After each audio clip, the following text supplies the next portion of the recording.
Assalamu alaikum and welcome to the Real Life Talk with me, Aisha Khan. Of course, stepping in from my brother, Faisal Kassim. And today the topic of discussion is End FGM. Now, according to UNICEF, more than 9.3 million girls in Kenya have undergone the cut. And another 3 million girls are at risk to undergo the cut every year. Now, this has been a cultural practice from generations to generations. Many people have stood up to fight it, but you find it is still a struggle. And to put this into perspective, I have with me Sheikh Rashid Ali Omar, who is the first Deputy Chief Qadi of Kenya, former Deputy Chief Qadi of Kenya, and also a member of the Anti-FGM Board. And also we have Sadiya, who is an activist. Now, welcome to the show. Thank you. Sadiya, I will start with you, and I want to know what prompted you to want to become an activist. Bismillahirrahmanirrahim. My name is Sadiya Hussein. An End-FGM activist and a women's rights advocate. I come from Tana River County and a survivor of FGM. What made me become a champion of ending FGM is because of my own personal experience. I went through FGM when I was 10 years old, and I thought the cut was over when I was when I healed from FGM. So basically, when I was giving birth to my first daughter, that's when I now understood that FGM does not end with the cut. It follows you all your life. And due to the complications I went through during that delivery is what made me become a champion and go against FGM. Now, Sadiya, just to get things into a deeper perspective, did you want to undergo FGM or were you forced by the community to do so? Okay, allow me to tell you this. With FGM, there is a lot of stigma, community stigma around FGM. First of all, whenever you go to the school, there is that age mates of yours, you cannot play with them. There is a Somali term they call you, that you are stinking, and they call it bara in Somali language. So you would never want to be called such a name. And for me, I really wanted to go through FGM so that I can be clean and play with the rest of the girls. But unfortunately, when I went through the cut, I saw it was a total deception. Because for me, I couldn't see the water, I couldn't see soap. So how would I become clean? And there is no one who was washing me. And instead, there was a lot of blood and the cutting of my flesh. So I couldn't understand how cleanliness is involved with all cutting my genitalia. Yeah. Now, let's talk about the effects. You said that when you gave birth to your first child is when you realized how bad FGM is. What other effects are there to this FGM?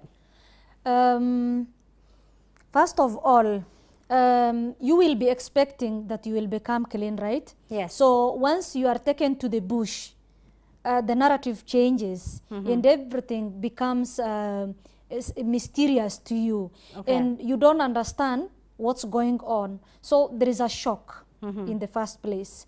Secondly, once they undress you and start putting you down and holding your chest, your legs, pulling your hands and your legs apart, and you see the razor, you start shaking, and that's already a psychological trauma. Yes.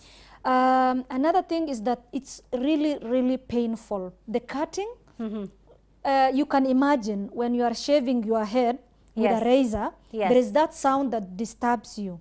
But now when it comes to your flesh now instead going and not your hair, you can imagine the kind of sound that will be disturbing you and also going with your flesh, the pain you are going through. And another thing is that once they are holding you down to the ground, there is that struggle for breathing. You really want to scream loud, but because they put a piece of cloth into your mouth, you even struggle to breathe, leave alone even making a sound or what. So that's another stress. So we have talked about physical, we have talked about psychological. Now, and what's the other one? Another issue is, in my community, they do what is called infibulation. That's type 3 of FGM. So after the cut, it doesn't end there. You are you are tied from the waist to the toes. So you cannot even walk. And the urine is another challenge. You cannot even pass urine well. You can imagine a wound, urine passing through that wound. It's really painful. Na inawasha sana. So after that, there are girls, in fact, who fail to urinate for 3 days. Wow. And the cutter comes back to reopen them. Okay. So from there, when you reach puberty, now the period, the menses do not come as required. Yes, because the organ has been tampered with. Exactly. And allow me to say this, majority of the people who are doing this FGM do not know that a woman has 2 holes. Okay. There is one for urinating and the other one for the other issues. Yes. So it's really sad to say that with infibulation, sometimes they even cover, because since the vagina is totally stitched together, sometimes that part is completely sealed. And the urine now comes from the wrong hole instead of coming from the actual... the right place. Exactly. So what happened is that there is a lot of infections, and during menses, as I told you, instead of the menses coming out clearly, now the flow cannot continue, and even the clothes cannot come out as required. So sometimes they remain in the abdomen, and our girls usually complain about kidneys, abdomen pain, abdominal pain, back aches, and all that. Now let's talk about marriage. The first night of marriage, majority of girls are returned to the cutters. Okay. Once the man confirms that the girl is completely sealed and he approves, then the girl is sent back to the cutter to reopen. Okay. Once the girl is it a sense of pride for the man who is marrying you and seeing that you underwent the cut? Is it a sense of pride for him?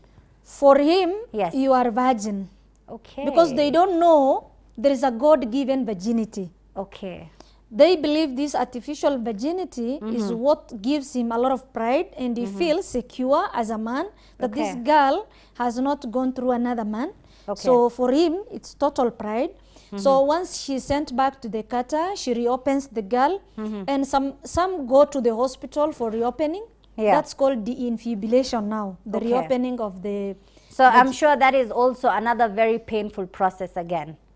Leave alone even the reopening that is painful. Now imagine the wound, the man penetrating a wound that's still fresh. So it's another nightmare for the girl, and at some point you feel it's over. Maybe it's over. Now it was infibulation, now you have been reopened, so it's over. So now the worst nightmare comes during childbirth. That's when, in fact, majority of our women are struggling with life and death. Because when you look at the normal vagina, God created it in a way that even during delivery, the woman can push the baby. There is a way it's like elastic. There is a way the baby can come out without struggle. But now we have made the place like a scar, and a scar cannot move. So what happens? If the woman delivers at home, now the traditional birth attendants have to use a lot of razors to make sure they cut and give a space for the child to pass. And whenever the woman is taken to a hospital, then that means the nurse will use a pair of scissors to cut. That's episiotomy. And they cut following, let's say, the legs. So now, sometimes I ask myself, are we pieces of cloth to be cut and sewed up again every now and then? So that's some of the effects. And there are others who are not fortunate enough, who even lose their babies. There are others who get fistula due to the prolonged labor and all that, because now the space has been made too small. So there are others who even lost their life during childbirth. And in my community, we call it umulra. We don't even take it seriously. We believe her day came and she passed on. So for them, it's just so we take it as qadar of Allah. Yeah, of course. Now, thank you so much for that, Sadiya. I just want to come to you, Sheikh Rashid Ali Omar.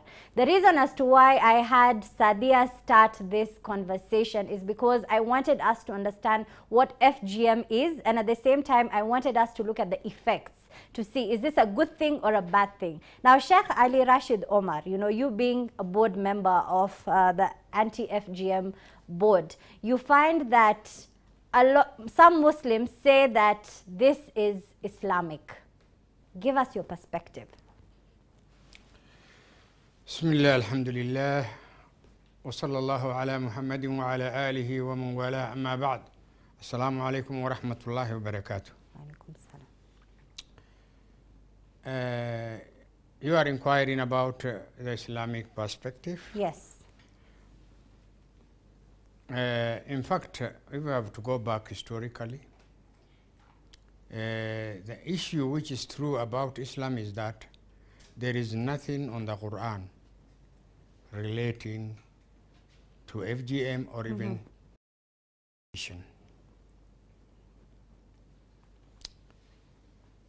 when we come to Hadith, we find that man's circumcision is very clear. That our father Ibrahim, whose fitrah we follow, is the first man who has circumcised himself when he was 80 years old. And we have a tradition from the Prophet that the Prophet was circumcised when he was in the womb of his mother. Thereafter, we follow the Sunnah of Ibrahim alayhi salam on many issues. When we come to the hadith now from women perspectives, there is a hadith which states that when the Prophet sallallahu alaihi wasallam arrived to Medina in his migration, he met a woman called Mu'atiyah is narrating the hadith. He met a woman who was circumcising the ladies, the girls. Then he said, actually, if you were to do it, then don't do it excessively. And talked about the goodness of the organ being there.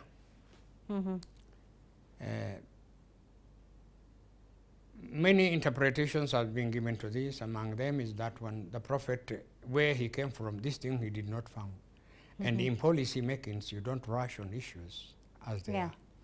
Historically now, when it went, now we did not hear these things, continuity or whatsoever. We did not hear about the Prophet's girls being circumcised. We did not hear neither of his wives. From now, we have to go to the, you know, when we are talking about issue of perception and the perspective, the Islamic perspective, we have to go deep in analysis by analyzing the text. Now, in such a situation, you find now why, if this thing was actually a rampant issue, why was there a hadith mentioning that actually, if it is an honor and a nobility, why was we not talking about the Prophet's daughter being done, circumcised, his wives, the Sahaba's daughters and wives? However, we find that in the text of jurisprudence, which is fiqh, that the scholars say, our scholars say that actually, some of them even say both are wajib. And some says no, both are sunnah. Others say for men it is wajib and for women it is sunnah. Others, now the fourth view says that neither are they wajib nor they are sunnah for ladies, but for men is okay. This is now the position of fiqh. Where did they brought these things from now? You know, jurisprudence, fiqh is different from, it is the scholar's perspective. There is hadith which says that إذا التقى الختانان, when the two actually circumcised organs meet, لقد وجب الغسل, the bath is compulsory for them. Now, the question to ask is, do the two, the areas, the place where circumcised meet? They don't. That is not the positions. Now, this one is very clear. The main issue is very clear. Yes. So, we who have actually looked into the analysis of these issues very well, we find that there is no clear cut. Because this hadith which has been talked about when the Prophet said it to this lady, most of the scholars say this hadith is daif in its different texts. So if that is the case, then we are left with not having a single hadith for women's circumcision. Okay. What ulama was saying, this hadith which they are talking about, the two organs of circumcision coming actually in contact, we have the generality which is men. Yes. We have specific for men. This hadith is general and it does not talk about women. Then the scholars should come together. Yes. And beyond that one now, majority of Muslim countries don't exercise the thing, especially the Gulf states and the Arab states. In Kenya, the coast people don't do it. Historically, these things has been an issue of culture, we know very well. Yes. And it has started 15 BC, very long time ago. Once it has started that way, it has, now when it came to now the Muslims, especially now, like if we talk of the Somalis, it came from Egypt. And Egypt is where actually it started from. Yes. That is the start of the whole the issue. And it was during the Pharaoh time when it started. If this is the case, then this is the position of the Islamic law. There is no clear cut on these issues. And the issue of saying Sunnah and the Wajib needs to be elaborated with analysis and a clear issue. Now what remains is that now that is the position of Islam. If this is the case, then we have the Kenyan law now, which came into inception 2011. It prohibits female FGM completely and criminalize it at the same time. This is now the Kenyan law. Okay, Sheikh, I need to cut you there. We need to take a short break. Thank you so much for that and telling us that there is nowhere in Islam that encourages FGM. Now, we'll be taking a short break and we'll be right back. Remember, you can join on in this conversation that is following us on our social media platforms, that is at Horizon TV Kenya, on Twitter, Instagram, and Facebook.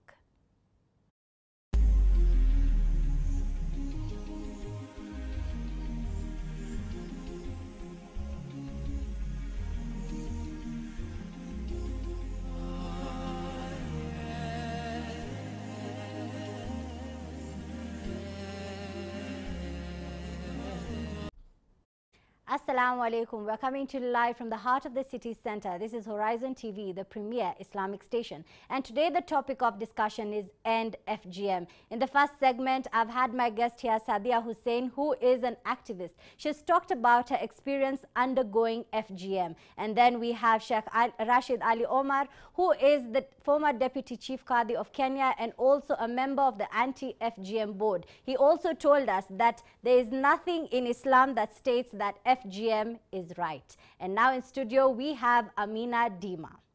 Amina, what is your perspective when it comes to FGM? Thank you for having me, Aisha.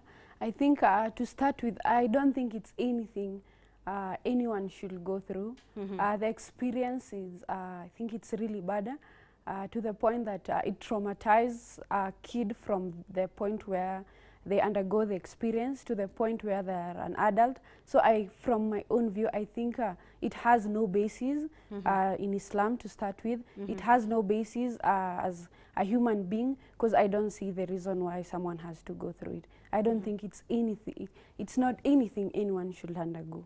Okay. Amina, where you come from, have you met anyone directly or indirectly who has undergone FGM?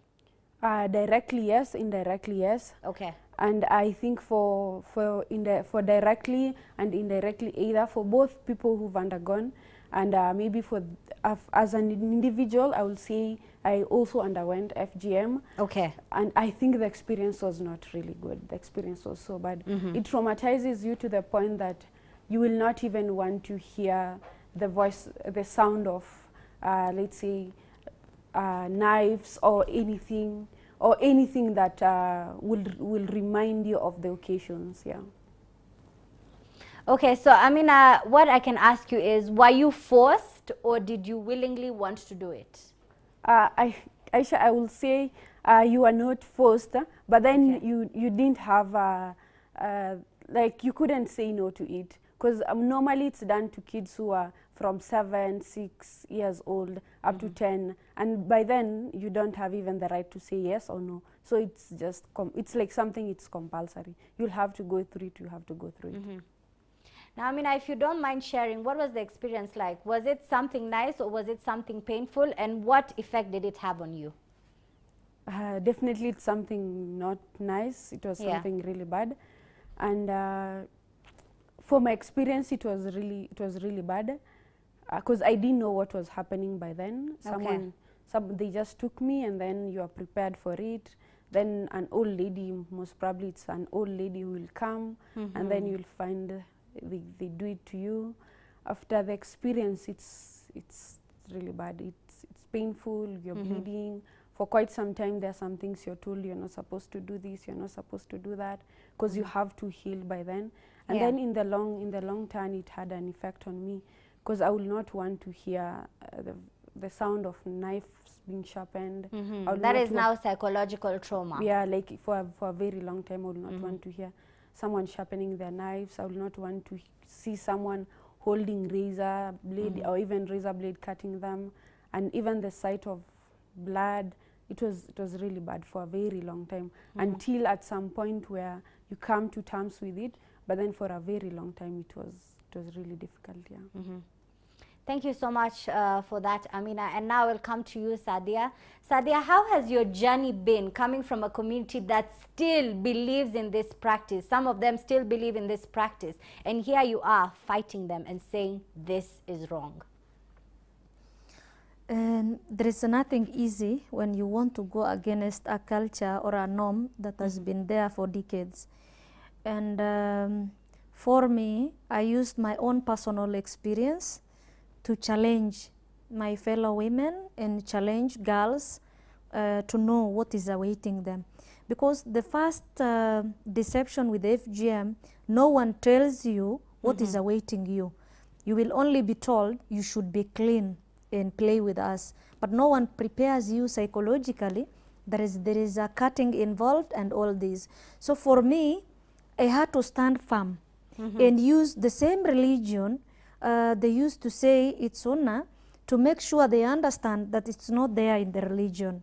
And I always run, even online, #FGM not my religion. Okay. And one more thing I want to tell you about FGM. Yes.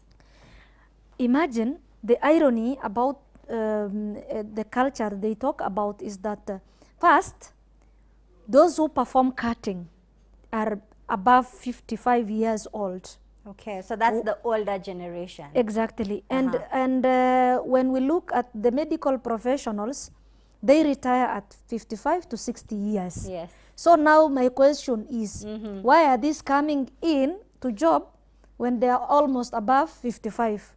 And they want to hold your girl, your daughter, and perform the cutting without no experience, no professional background, and in let's say even in an environment that's not pleasing, because majority it's done in the bush. Another irony is this, my dear. Yes. Sometimes we want to talk about religion. Yes. And you heard what the Sheikh really said about FGM and religion. Now, my question is, when it even comes to the sunnah, there is a lot of sunnah that the Prophet used to do. Yes. Which among them is sleeping on the floor. He never wanted luxurious like mattresses and all that. Yes. But now, majority of Muslims sleep on mattresses because it's not harm to not to follow some of the sunnahs. It's not harm. Secondly, because you're not committing a sin if you don't follow, right? Secondly, Mondays and Thursdays are sunnah to fast, right? But majority do not observe the fast. But now when it comes to mutilating a girl, the first word they will give you, the first excuse is it's sunnah. So why do you want to continue harming a girl child in the name of sunnah while you don't want to perform the other light things in the name of sunnah? So you can imagine it's just a fabricated culture that is supposed to undermine the girl child and not necessarily following the religion. Secondly, we talk about culture all of the time. Go to the majority of the communities that practice FGM. Even those who reply to my messages on Twitter are wearing a trouser and a shirt. Is that our culture, my dear? They're not wearing the ma'awis and the kikoi or the kikoi. That is our culture, which even gives us identity. But when it comes to female genitalia, if you cut me or you don't cut me, how will I justify unless I confess or give you my life testimony that I went through FGM? It cannot even give me an identity, because unless I tell you I went through FGM, you can never tell whether I went through it or not. And that is not a culture that gives you identity. But we are now moving from the manyatas we used to live in, the traditional, beautiful traditional houses. We are moving into iron-roofed houses. But when it comes to FGM, you will be told this is our beautiful culture. We should continue doing it. So we are being very selective on what to follow and what not to follow when it comes to culture. Absolutely. And that tells you that whatever that is selective is only the ones that are that oppresses the girl child. That's the selective culture we want to continue with. But we abandon the beautiful cultural ones, like the traditional houses, the traditional even attire. I'm dressed like a Muslim girl, not as a Somali girl. Because now I'm covered. For if I was to dress like a Somali girl, maybe perhaps I would be wearing a guntina that will be showing half of my body. And that's culture, not religion. So for me, so we just have to demystify between religion and culture. Thank you so much for that, Sadiya. I'll be coming back to you. Sheikh Rashid Ali Omar, sitting in the board, the anti-FGM board. Do we have enough policies put in place? Because we say it is against the Kenyan law, but yet you find 3 million girls are at risk today, every year, to undergo FGM. Before I answer the question, the issue of, the issue of the Prophet sleeping on a mat should not be brought to the place, because it is never sunnah. The other issue is, God, the Prophet said, God likes the bounties of Allah to be seen in you. If you have got enough and to do something, it should be seen in you. And nobody has said how to sleep is a sunnah or how he used to wear the clothes is a sunnah. Let us put it that one aside.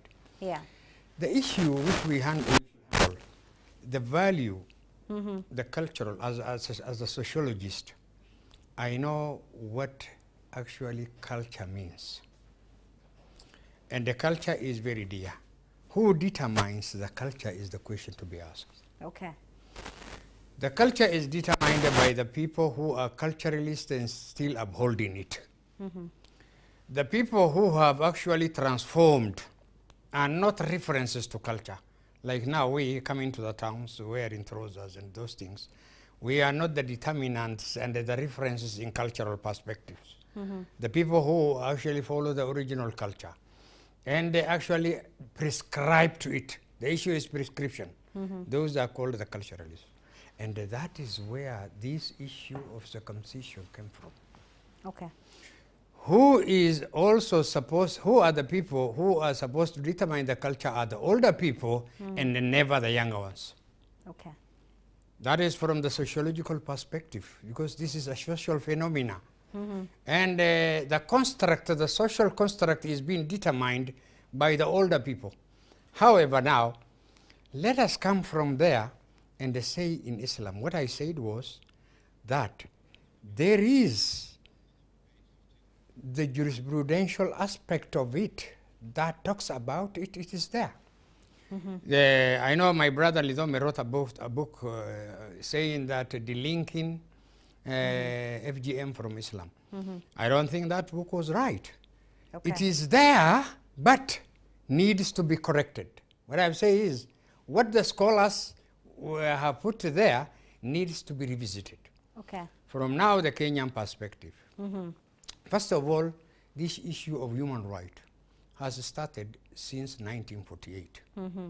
This is the law, the international law, which actually we need to rely on it, on human rights, and which is also one of the reference to this issue is Universal Human Rights Declaration, which was enacted by the UN Assembly on 1948. From there, there were many laws enacted by international laws.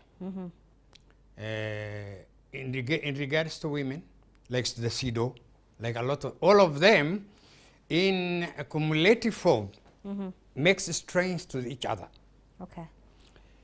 Kenya now being our country, beside being, actually it has ratified these laws itself, therefore it is a law. We also have regional laws and African laws, African charters and all these things. All these things in cooperation and collaboration did strengthen the issue of human rights. That is now where the battle starts from. Okay. That human right, is this issue a human right entity? And at the same time, is it a child right violation? And these issues have been coming up. Now, Kenya did also enacted some laws. And the law which was enacted, we had Children's Act. We have also the Constitution, like we have 55D, which talks about actually protecting the child and the youth also from harmful practices. And there now, 2011, the Kenya Parliament enacted a law, a legislature, which actually prohibits FGM. Thereafter, the board was formed. And this is the second now board members, which are now in office. So there was another one in office. Then the policies were enacted. This law is collaborated by other laws also in Kenya. And with all these ones now prohibits any harmful being done to the person, and then the right of every person to be protected as it ought to be protected from harmful practices. Now, the instruments, we have enough instruments to actually fight these things. The instruments from the legal perspective is very clear. This has been ejected by the presidential directive that 2022, these practices must end from the corners of this country.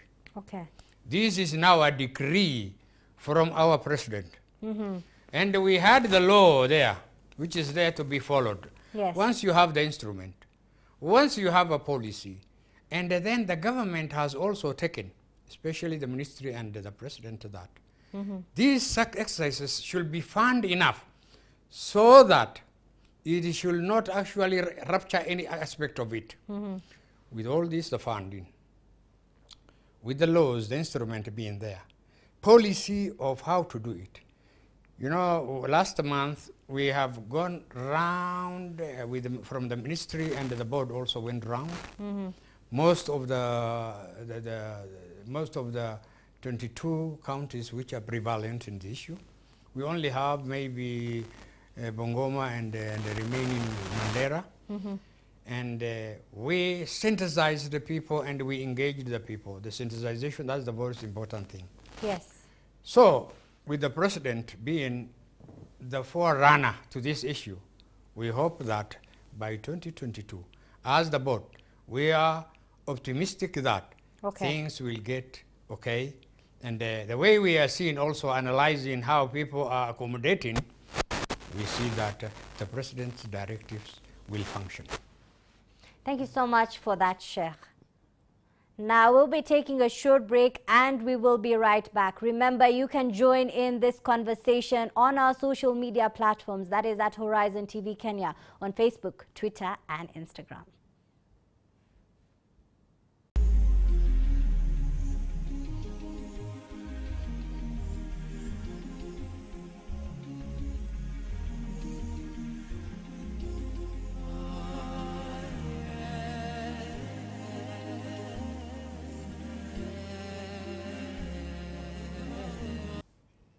Assalamu alaikum and welcome back to the Real Life Talk with me, Aisha Khan. This happens to be our last segment. And in the first and second segment, we've spoken a lot about FGM, got different perspectives from my amazing panelists here.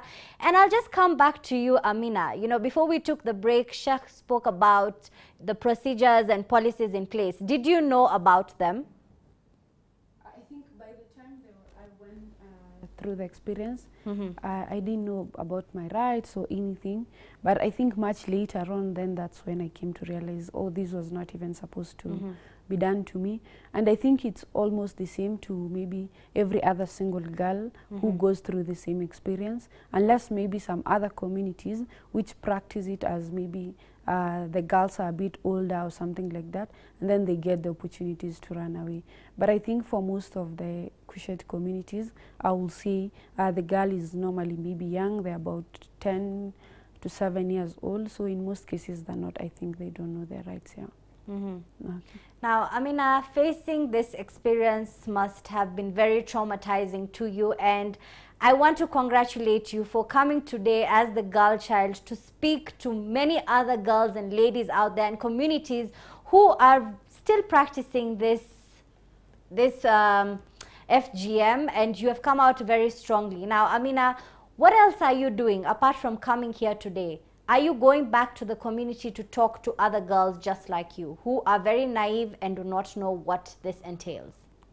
I'll say not talking to the girls as per se, because in most cases they're not the ones who have the power to say either yes or no, but then talking to their parents and the guardians who are the guardians of this parent, who in most cases are the ones who inflict the girl through the experience. Yeah. And how is the reception? I mean, you're a young girl going to this very old lady who knows that this is the right way, and you're just a young girl. You do not know what you're telling her. How do they take you? In most cases, they will not even want to continue having the same conversation with you, because they're just like, it's something we've done over the generation.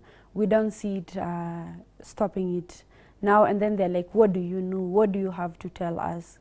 But then Aisha, have noticed also a new phenomena coming up.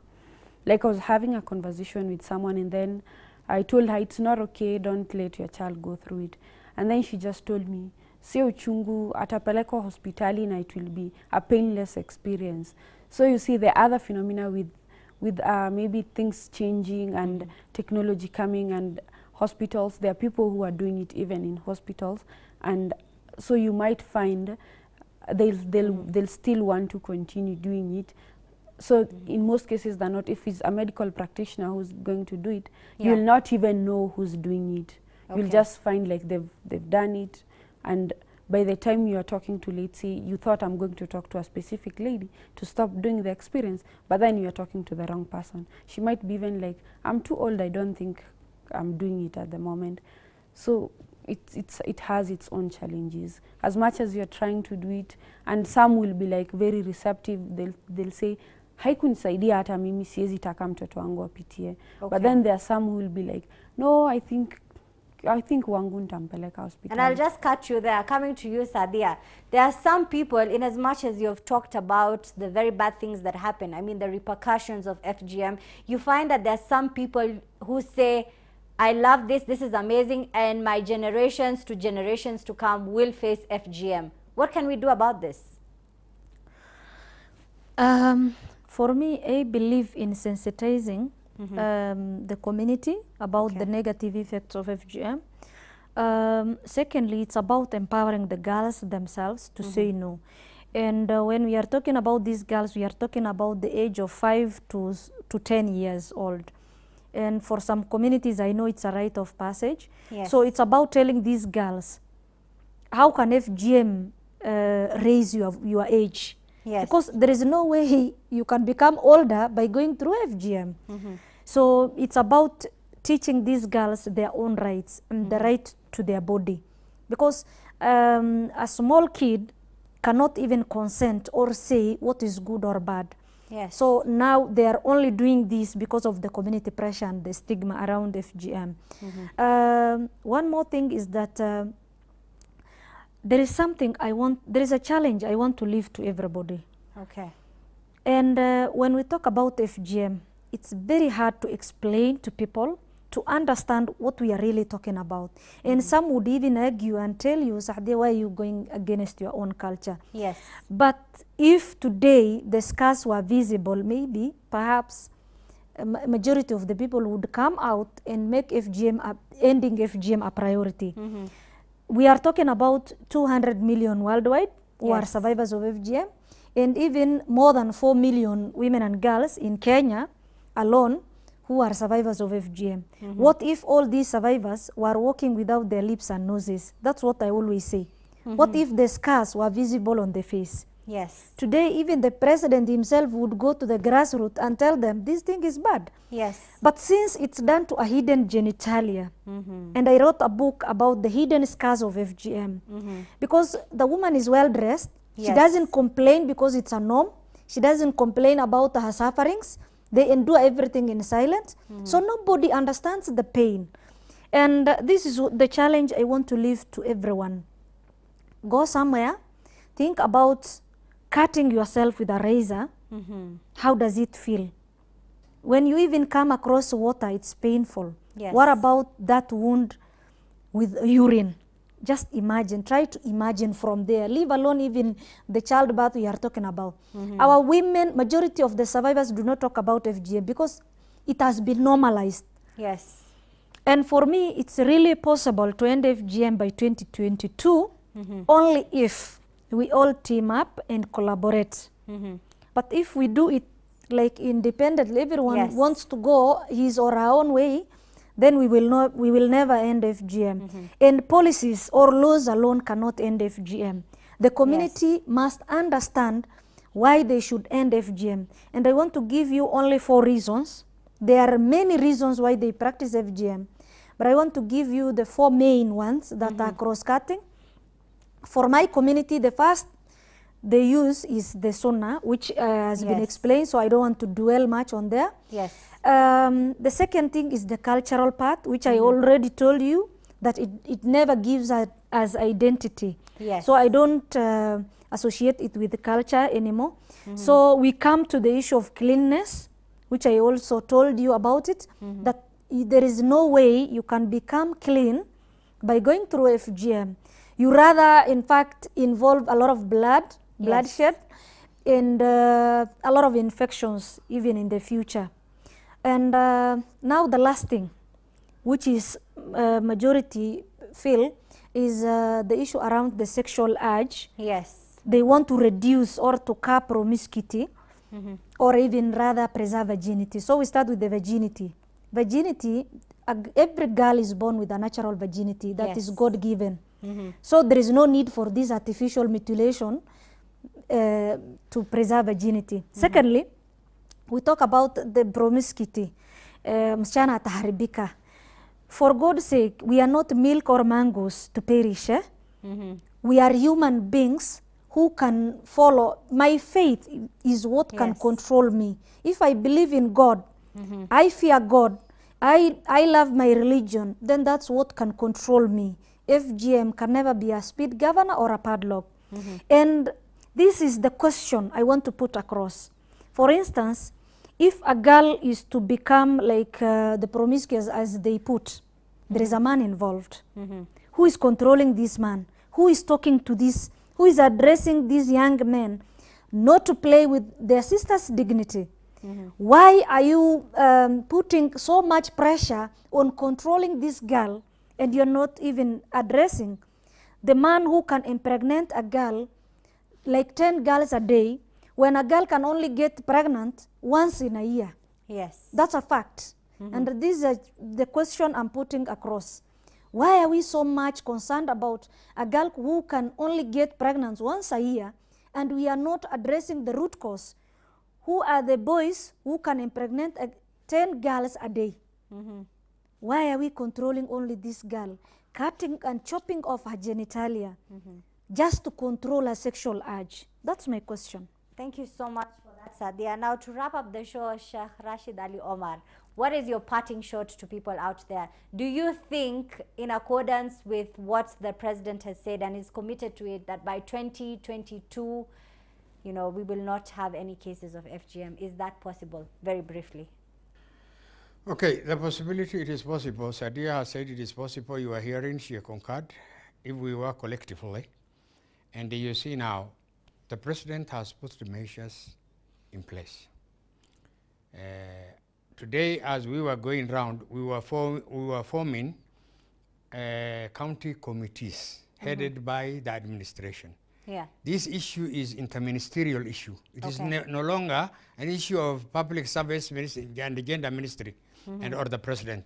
So it is all out war from all over the government side. You see now, no county without now the committee. And it is now from up-down issue, from down upward issue, or from bottom to upward. And you see, up to the ward level, the chiefs were involved.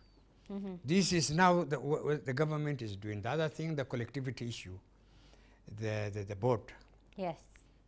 Is involving everybody, including the activists and the organization. Sadiya is one of us that we cherish her, and the other NGOs and the UN organs.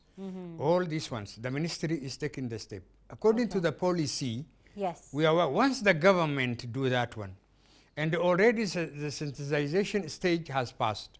Now, already we have seen that the urbanized communities of the Muslims are no longer now, they are fading, it is fading away, that concept.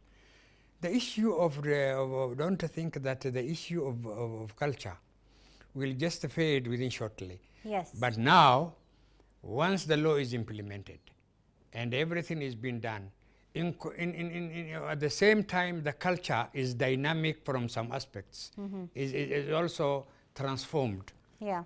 And in relation to the Muslim, the other Muslims, majority of Muslims who are not doing, I think those people who held that it is a sunnah will understand, and we engage them.